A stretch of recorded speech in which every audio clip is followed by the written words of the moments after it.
मित्रों नमस्कार।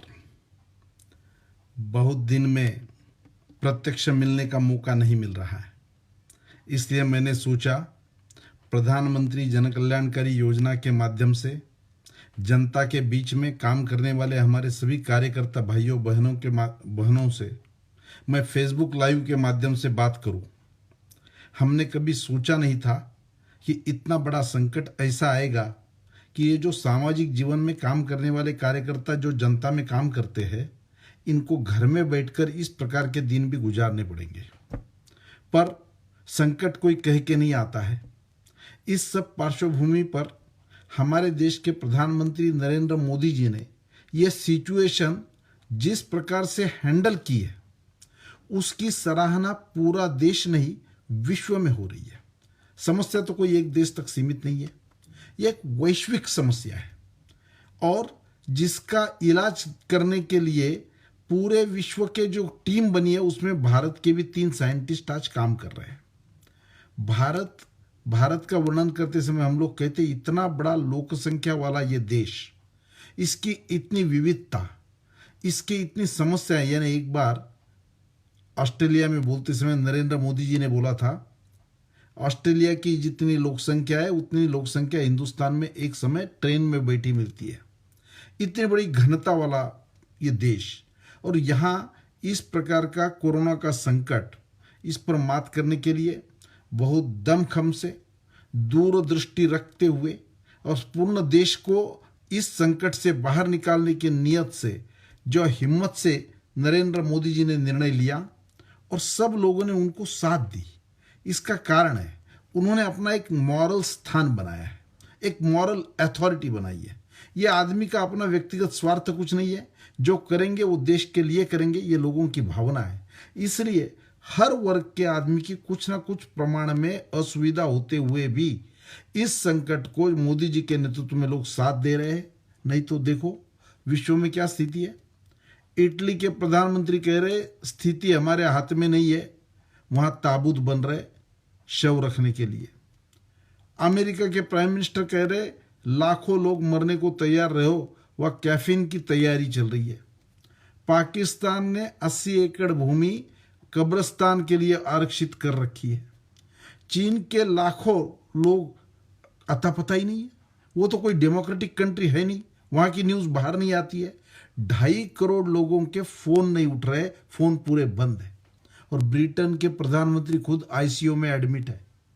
और ब्राजील के प्रधानमंत्री कह रहे हैं भारत ने जिस प्रकार की मेडिकल की मदद हमें भेजी है, जैसे रामायण में मूर्छित अवस्था में लक्ष्मण होते हुए जो हनुमान जी उसको जड़ी बूटी लेकर आए, वैसी जड़ी बूटी की मदद हिंदुस्तान ने हमें दी है। ये वैश्विक इमेज हमारी है। इन सब के पार्श्वभूमि पर भारत में ये संकट बहुत अच्छी तरह से कंट्रोल किया गया है।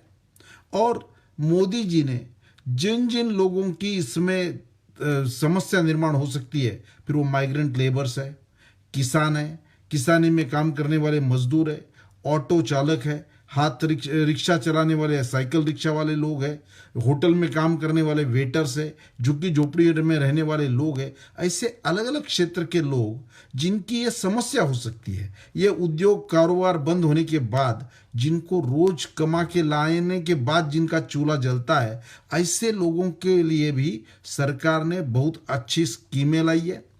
और जितनी मदद सरकार कर रही है उससे भी ज़्यादा एनजीओज कर रहे हैं। राष्ट्रीय स्वयंसेवक संघ, भारतीय जनता पार्टी, विद्यार्थी परिषद, अलग अलग गुरुद्वारों में चल रहे लंगर्स, ये सब ये बता रहे हैं कि समाज में जब संकट आता है तो सब लोग साथ में खड़े होते हैं। मुझे कहने में बड़ा आनंद होता है कि प्रधानमंत्री जन कल्याणकारी योजना के माध्यम से काम करने वाले कार्यकर्ता भी बहुत जगह पे फूड पैकेट्स पहुंचाने का काम, राशन देने का काम, तो ये मास्क, फेस मास्क बनाने की जो मोदी जी की योजना है उसको भी बहुत अच्छा रिस्पॉन्ड कर रहे हैं लोग। और क्वारंटाइन ये रहने वाले लोगों की जो कोई मेडिसिन की व्यवस्था है, दिल्ली में तो ऐसे अनेक परिवार है जो अकेले बुजुर्ग लोग घरों में रहते हैं, बच्चे कहीं तो भी कमाने के लिए बाहर गए, कई जगह विदेशों में गए, ऐसे आइसोलेटेड में रहने वाले लोगों की भी सब चिंता करने का काम हमारे कार्यकर्ता कर रहे हैं। सोशल डिस्टेंस रख के ये संकट में हमें मात करनी है।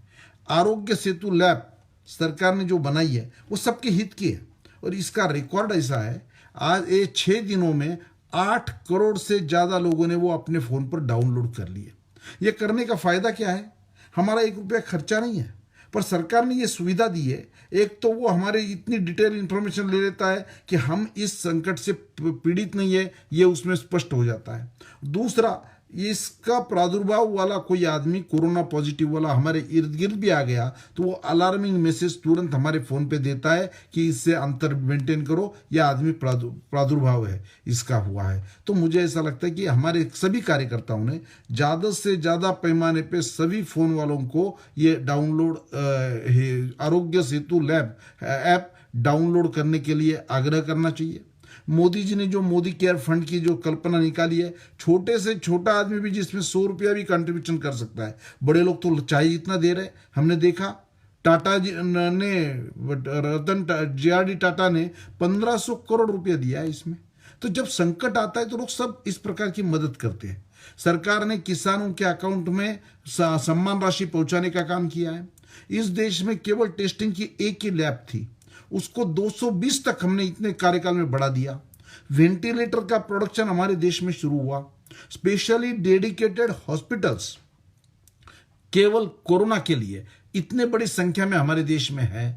तो मैं ये देख रहा हूं कि इतने बड़े पैमाने पे लोग, डॉक्टर्स, पुलिस, पैरामेडिकल स्टाफ, सफाई कर्मचारी, ये सब लोग जान हथेली पर लेकर इस संकट का मुकाबला करने के लिए हमारे लिए मदद कर रहे हैं। हमारा काम ऐसा है कि जो भी हम कर सकते हैं वो इसके आगे जाकर ये करने का टाइम है।